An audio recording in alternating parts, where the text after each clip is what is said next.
It's been about 2 months since Into the Pit came out, and I think we figured out everything that there is about this game. For those of you unaware, the game came out for FNAF's 10-year anniversary week, the same week that had 5 laps at Freddy's.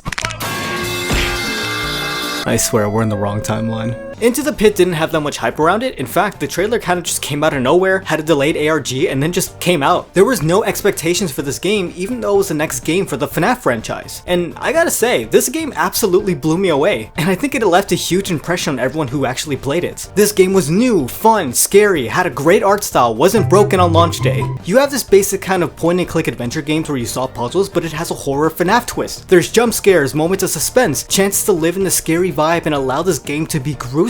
You have to hide every time you come out of any room because there's a possible threat that lurks around. The only safe haven being the school, but even then, you have visions of the horrors that followed you home, and they keep surrounding your life. Honestly, I wish it kept that tone everywhere. How terrifying would it have been if you go look for a book in your classroom and then all of a sudden you're transported back into Freddy's for a little while. You're once again trapped in this place where you've been stalked by a murderer in a yellow bunny suit. And finally when he catches you, you're transported back to the real world. A teacher merely reaching their hand out to you as they wonder, hey, are you alright? All this while the past and the present start bleeding together as it truly just haunts you. It first gives you that impression that the school was your only safe haven, but then it's taken away. It would have been really cool to see more aspects of that, but sadly that's not what happened in the book. Yes, this game was originally a book, one of the first actually in the Fazbear Fright series. Although the book and the game do have some notable differences, the main one being Oswald spending more time in Freddy's. In the book, he actually goes back a couple of times to casually hang out till all of a sudden the ketchup and the murder party happens. Honestly, I'm a little jealous they didn't invite me. Specifically in the book, Oswald spends pretty much every day at Freddy's, and when his father gets replaced, he simply plays along until the next day where he rushes to the ball pit and saves his dad.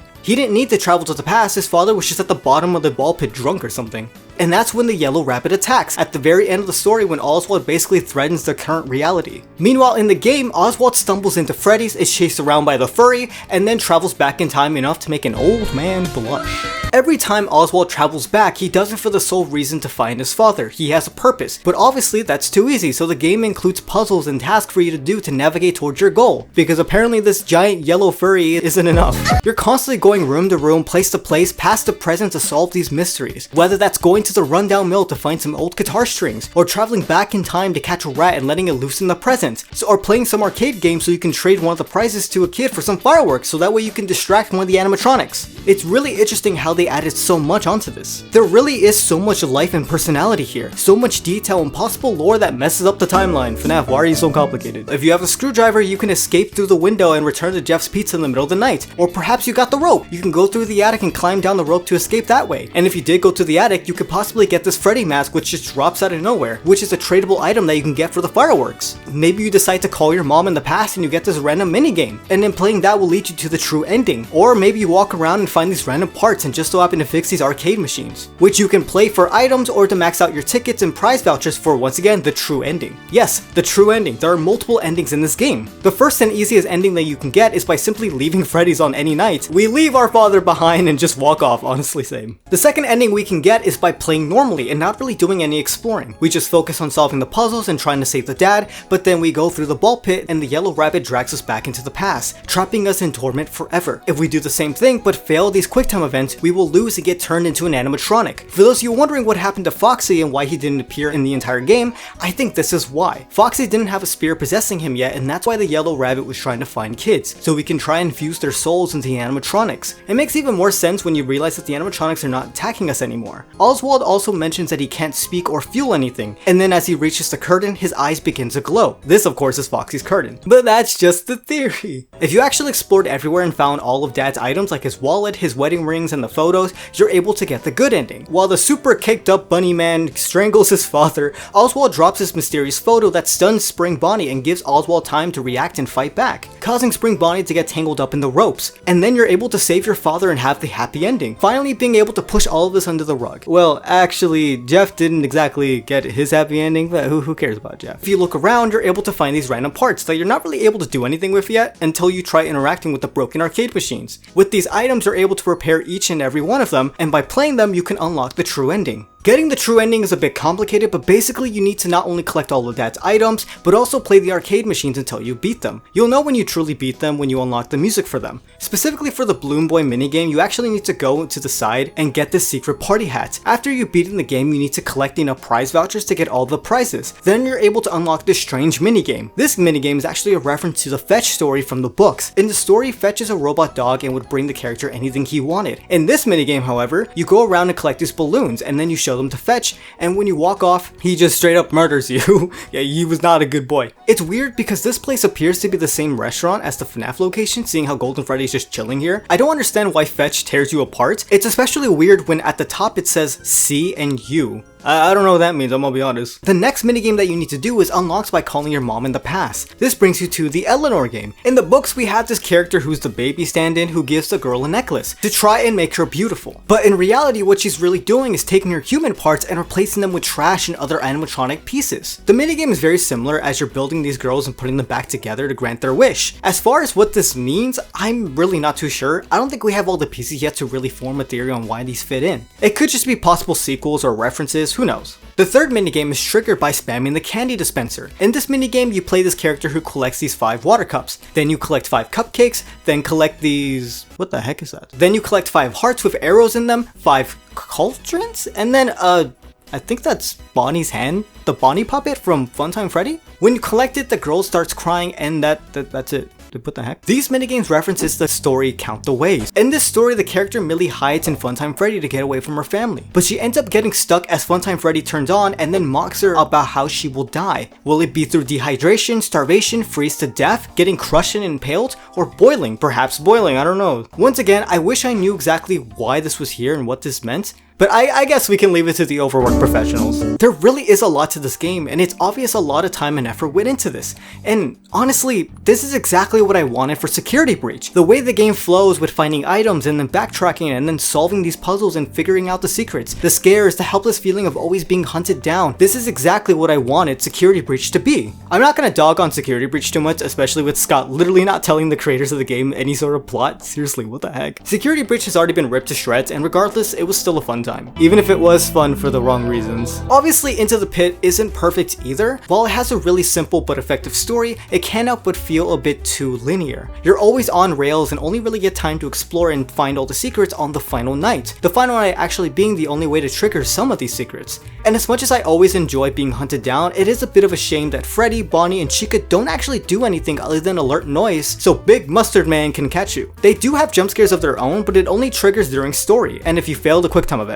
Speaking of that, this game is littered with them. You hide, you punch rabbit, you play the guitar, they all required inputs. And while it is really cool to shoo away the spiders or hold my breath, it can get really repetitive. Especially when you're bad at this game. Stop being so loud! It's great that there are so many options and details. The fact that there are so many jump scares from the yellow rabbit is really impressive, and there's so many ways that you can hide, whether it's through a cabinet, under the bed, in the vents, in the Golden Freddy suit. There's a lot of variety. Not only that, if you hide under the table and Afton Schmaction finds you, you can shine the light in his face and run away. Or maybe instead of hiding in the vents, you can travel through them and avoid everyone instead. It's really cool. However, that's kind of it. Like moments like these, I wish you utilized your items more, like the firecracker or the sticky hands. But you only need them for one puzzle for the story stuff. Maybe you can trade for more items like a walkie-talkie and put one in the Freddy suit to trick the furry man so you can escape the room. Maybe you can whack Chica with your sticky hand because it's funny, I don't know. Just these little things that make it more engaging and fun rather than just pressing a button. I'm obviously nitpicking, but that's because I really enjoyed this game and I can't help but just sit here and be like,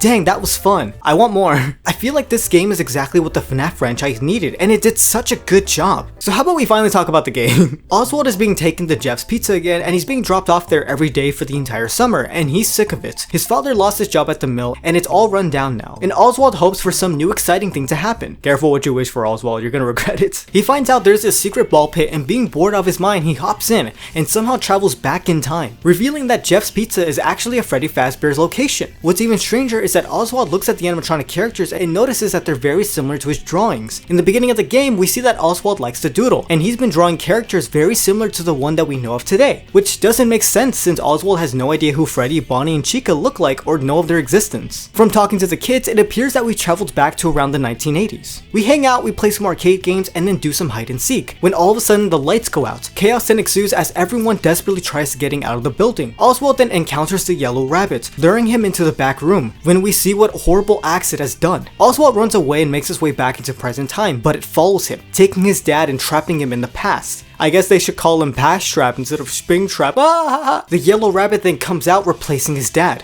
Terrified of being alone with that thing, Oswald grabs his dad's phone and looks around for his mother's phone number. But then when she arrives, she doesn't notice the glowing eyes, so she just walks away, I guess. Yeah, he looks pretty normal to me. Oswald decides then to go back to the ball pit to find his dad. Immediately, we notice that Freddy, Bonnie, and Chica are now active. We wander around and we see, oh my god. Me when my relatives hug me at the gathering. We need a screwdriver to get this kid out, so we travel back to the present and ask Jeff for help. He gives us a flashlight and we take some trash out to the mill. He gives us a key and we head to the back room. Sadly, everything is all rusted and worn out in the present, so we travel back to the past to find the screwdriver. We're forced to call it early as the yellow rabbit notices us and we end the night. It's now day 2 and you like jazz? We make our way to school and some kids end up playing with fireworks. We talk with one of them and he says that he'll give us one if we give him something interesting. We then find this girl and she hands us a very odd notebook that belonged to her grandfather. This doesn't really make much sense, but this sketchbook will be the key to help us solve pretty much everything. Pretty much every puzzle that involves the animatronics. By the way, we never see this girl again. Was she even real? We make our way home for some reason and now we need to find a way to escape, as the front door is now locked. We use the screwdriver to unlock the window and leave back to the ball pit. The lights shut down because nobody paid for the electric bill and we turn the power back on. Chica then appears and takes our lunch. The sketchbook says something about pizza and Chica, so we go to the mill to find a rat trap and trap the rat trap. And we unleash it back in the present and scare a woman so we could steal her slice of pizza. I'm sorry. Because of this, we're able to save another kid, but this is still a horror game, so Springtrap shakes us like we owe him money and we escape. It's now day 3 and...